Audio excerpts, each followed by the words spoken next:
விலை ஏறிவிட்டது, வெங்காயம் விலை ஏறிவிட்டது, பருப்பு விலை ஏறிவிட்டது, பால் விலை ஏறிவிட்டது. இவைகள்தான் பொதுமக்களின் தினசரி குமுறல்.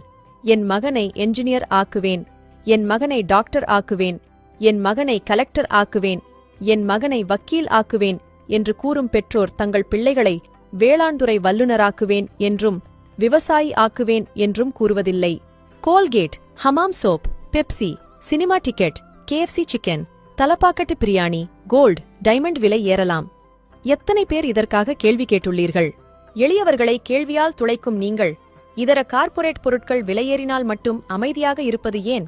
சிறு காய்கறி கடைகளில் விலையினை குறைத்து கேட்டு மல்லுகட்டும் நீங்கள் ஷாப்பிங் மால்களிலும் பெருவணிக வளாகங்களிலும் எவ்வளவு விலை கூடியிருந்தாலும் பகட்டால் அமைதியாக இருப்பது ஏன்?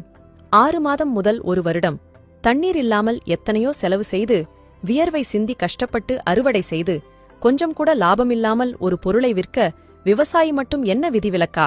விவசாயி என்ன ரிமோட் கண்ட்ரோல் இல் அரிசியையும் பருப்பையும் உருவாக்குகிறானா? ஜாவா, C++, PHP புரோகிராம் இல் உருவாக்கி கோடிக்கணக்கில் சம்பாதிக்கிறார்களா? விவசாயியையும் விவசாயத்தையும் வாழவிடுங்கள். இல்லையேல் கடைசி மரமும் வெட்டுண்டு, கடைசி நதியும் விஷமேறி, கடைசி மீனும் பிடிபடும்போதுதான் உரைக்கும்.